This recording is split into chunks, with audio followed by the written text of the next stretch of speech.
네, 안녕하세요. 저는 파운트 디지털경제연구원에서 디지털 경제를 연구하고 있는 서울지훈이라고 합니다. 반갑습니다. 해운업을 선도했던 머스크의 과거는 어떠했고 또 현재는 어떠한지 살펴볼 것이고요.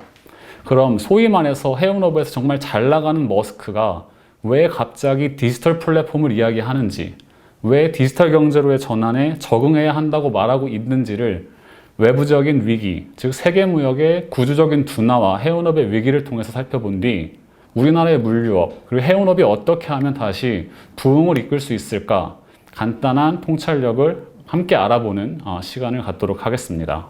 머스크는 세계 최초로 초대형선 시장을 개척한 기업입니다. 세계 최초로 6000TEU급 파나막스 선을 건조하였고 트리플 E라는 세계에서 가장 큰 컨테이너선을 보유하고 있는 기업입니다. 따라서 당연히 세계에서 가장 많은 컨테이너 선봉량을 보유하고 있는 기업인데요. 약 413만 TEU의 컨테이너를 보유하고 있습니다. 동시에 세계 최대 규모의 선대를 운용하고 있고요. 현재 715척의 선대를 운용하면서 2위 기업인 MSC보다도 100척이 넘는 세계에서 가장 큰 선대를 운용하는 전통적인 공룡 기업입니다. 그럼 전 여기서 한 가지 궁금증이 드는데요. 소위 이미 본인의 분야에서 정말 잘 나가는 머스크가 누구도 가지 않았고 우리가 굳이 가야 하는가라는 질문이 던져졌던 물류업계의 디지털 전환을 왜 이렇게 힘들게 가려고 하는 걸까요? 다양한 원인이 있겠지만 제가 생각하는 가장 중요한 위기는 머스크 혼자서는 거스를 수 없는 구조적인 무역 위기에 있다고 생각을 하고 있습니다. 머스크도 처음에는 이런 위기에서 외형 확장과 치킨 게임을 통해 경쟁자를 배척하고 자신이 갖고 있는, 자신이 잘하는 분야를 적극 활용해서 위기에 대응하려는 노력을 합니다.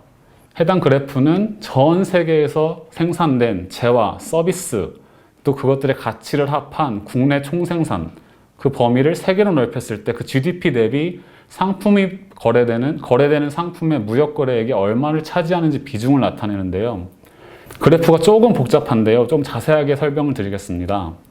그래프에서 초록색 점선 그래프는 1990년대부터 2008년도까지 글로벌 상품 무역이 증가했던 그 경향을 살펴보았을 때 앞으로 무역이 얼마나 증가할 것인지를 보여주고 있습니다.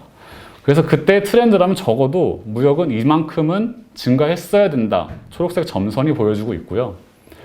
2016년 글로벌 해운업이 정말 가장 힘든 시기였던 그 시기를 겪고 나서도 2017년 당시 글로벌 7위였던 함부르크스드라는 다른 해운사를 인수하면서 몸집을 막 불리기 시작해요.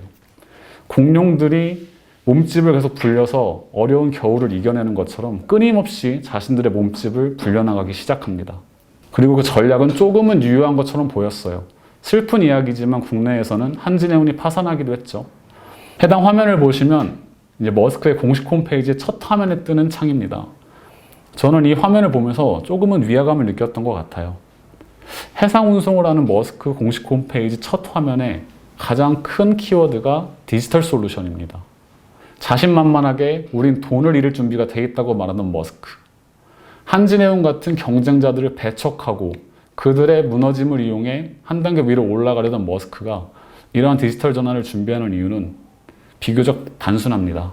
약 70%가 넘는 매출액이 나오고 있는 해양 부문을 오히려 줄이고 비해양 부문, 즉 내륙 운송 서비스를 늘리겠다고 이야기를 해요. 그래서 그 비중을 5대5로 맞추겠다고 이야기를 하고요.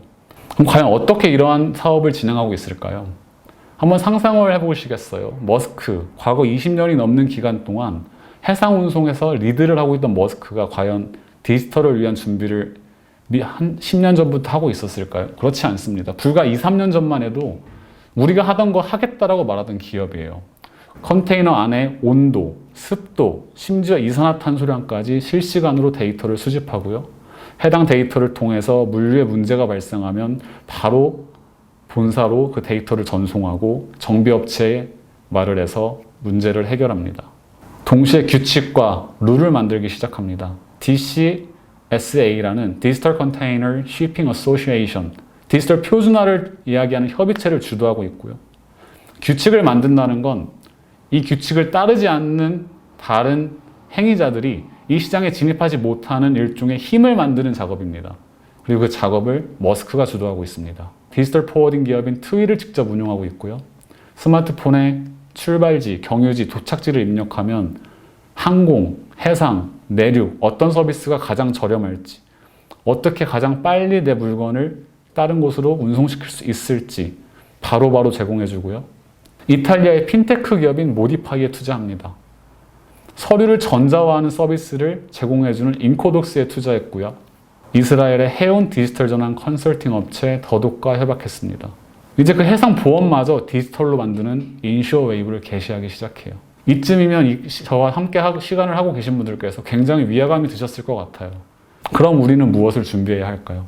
이미 글로벌에서 가장 잘하는 기업이, 해운업에서 누구한테도 지지 않았던 기업이 디지털 전환을 이야기하고 있고, 누구도 앞서가지 않았던 길을 고생하면서 가고 있습니다.